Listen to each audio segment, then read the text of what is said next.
the film dun sa book na Vincent Ka? It's faithful because we got the premise itself. It's about Vince. There's this guy named Vince. He texts Kat and tells her that may crush ako sa kanya. Doon naman nag-start yung story eh. So in a way, faithful siya.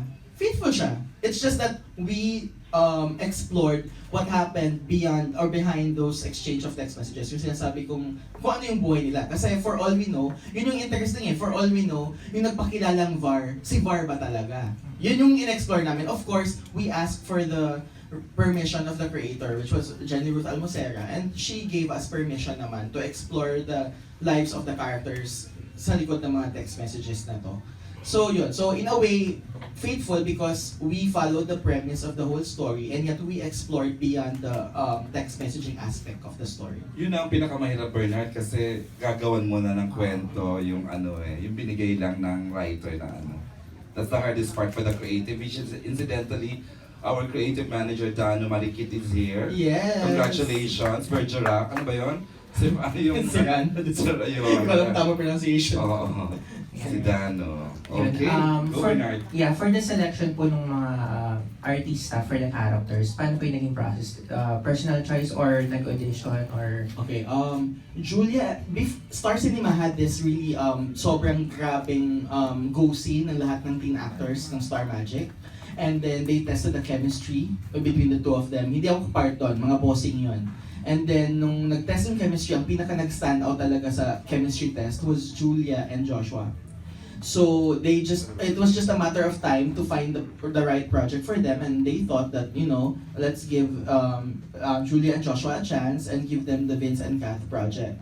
Ronnie auditioned. He was also part of the GOSI. He stood out there, but with another, and he stood out. They had chemistry with Julia also, but for this he auditioned. He auditioned for the role. So nung nag-audition siya, siya yung pinili ko. And then syempre for the approval of management, and then they approved Ronnie, and then yun, siya na si James. Okay. Okay. Kaya for the three characters, para sa inyo, how important is yung influence ng parents or ng friends sa pagpili ng magiging partner or boyfriend or girlfriend? Does it matter at your age na yung decision, yung opinion ng magulang nyo in getting, tama ba? Ganun ba, Bernard? Yeah. Para magka-girlfriend o boyfriend, kailangan ba? Nagmamatter ba yung opinion ng magulang? Ronnie. Sige, si Joshua na muna. Siguro para sa akin, magulang importante. Alam niya yun, kailangan maging open ka sa magulang mo. Sa friends, Ilang taon ka na nga ngayon, Joshua? 19 po. So you listen to your parents when it comes to... Yes, kasi sila yung mas maraming may alam kaysa sa akin.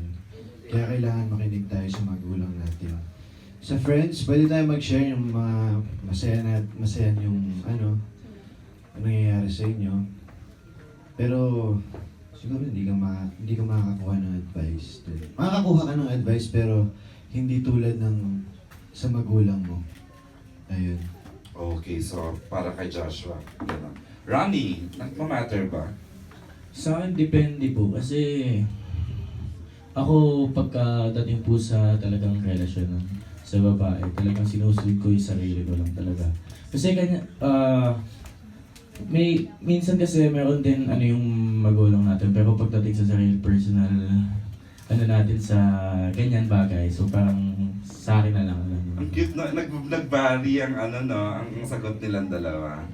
So yun, parang mas okay sa akin yung ako kasi minsan talaga may kontra yung magulang. So, oo nga, masusunod.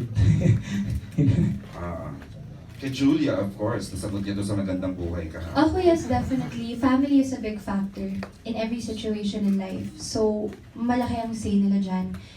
And friends, boyfriends, girlfriends, they come and go. But your family, your parents, they stay Ay, forever. so totoo yan. So, and they only want the best for you. Pag nakikita nilang hindi to okay, yung taong yan hindi magiging okay para sa'yo, maniwala ka kasi sila yung nasa outside perspective eh. Ikaw nasa loob ka, you're in that love high, you're in love, you're in cloud nine. So hindi mo makikita. But the people around you who truly love and care about you, they see how it's affecting you as a person. So it's important. Galing naman na. Yeah. Okay, La- sige. last question. If ever na mangyari sa inyo yung nangyari dun sa characters nyo, for example, for Joshua and Ron na nagkagusto kayo sa isang girl, and for Julia na dalawang boys na pinag-aagawan, and how are you going to deal with it? As sarili na nila. Yeah. Si Ronnie, kung maka-encounter ka ng ano, tama ba? Yeah, if ever you have a friend and then pareho kayong girl na nagustuhan. Eh baka ma-spoiler to kung may sasabihin siyang opinion niya. Oo. Pero Hindi, I mean personal lang. sa akin, Na-involve ka na ba sa isang relasyon na dalawa kayong lalaki sa isang babae?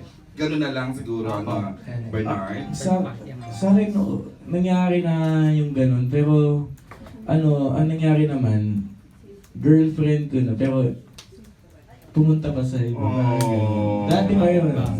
Pero sa akin kasi, desisyon ng babae eh. Kung talagang mahal mo yung babae, di ba? Kung ano yung desisyon niya, doon ka na lang. Kung hindi ka gusto niya, edi wow.